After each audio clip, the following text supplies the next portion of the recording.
Getting into Colossians 3:7, and here we are again, jumping right in. This is a quick verse, shouldn't take too long, but hey, you never know, I can get long-winded.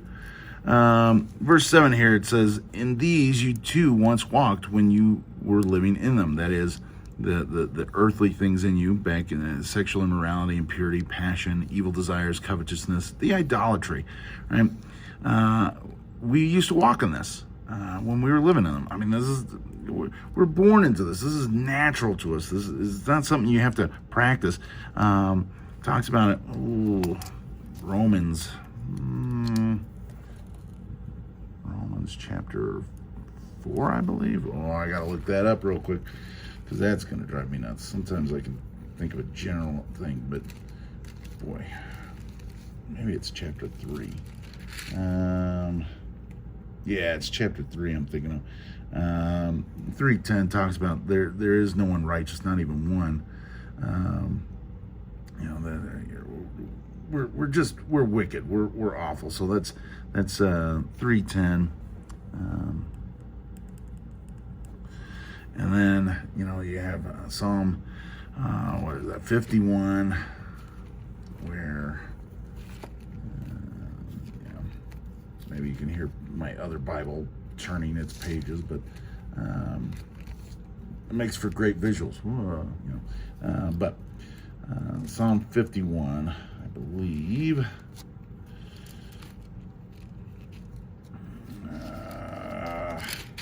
Let's see. Yeah, Psalm 51:5. So Psalm 51:5 talks about that I was born in sin. This is just who we are. So this is our nature. This is who we naturally are. So again, brown. Did I put the color code up? I can't remember, but here's the color code if I didn't put it up already. Pause it if you need to. But here we go. All right. In these you too once walked. You once walked in these things. The sin when you were living in them. This is just a fact. This is something that comes naturally to us. We shouldn't think of ourselves as more highly than others. That's where he talks about in Titus chapter 3, probably 1-3, something like that, where we were once hated and we hated each other. We all were once this, so we should have real humility towards others, but also just humility within ourselves of, man, this is how I used to live. This is what I was like. So there's no denying the truth. We don't need to boast in our sin, as he talks about in 1 Peter, but we also don't need to deny the truth that we once walked in these kind of things, and now we're not supposed to, as we'll see. Well, we've only got a couple minutes. We can go to verse 8. Why not? Verse 8 says, but now you must put them all away: anger, wrath, malice, slander, and obscene talk from your mouth. So again, this is a command. You put it away. It's the same idea as putting it to death, but now you put them all away. Put them all away. You must put them all away. Not a suggestion. I mean, this is the life of Christ, and this is walking with Christ. If we really want to walk with Christ and have a heavenly mindset, enjoy the things of heaven, we cannot indulge in the things of earth. Doesn't mean we won't struggle, doesn't mean that we won't fail in some ways, but we can't walk in it. We got to put it away. As he talks about, let's see, I want to make sure I keep this distinct. But he talks about in Hebrews chapter 12, that throw off the sin that so easily entangles. But this is also like in Ephesians chapter 4. I don't know. Probably verse 24-ish,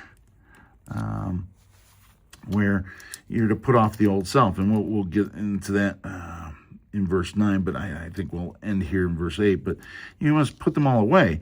And he describes more sins that we have naturally in us. Oh man, anger. Nah, I never get angry. Wrath, where we have that supposed righteous indignation that God has, but this is hypocrisy. Our wrath is hypocrisy. His is based on truth and love. Ours is based on inconvenience and pride. So our wrath is sin. His wrath is righteous. Malice, we wish harm. God doesn't wish harm. He wants people to repent. He wants them to be saved. He wants to correct what is wrong. We just want people to get their comeuppance.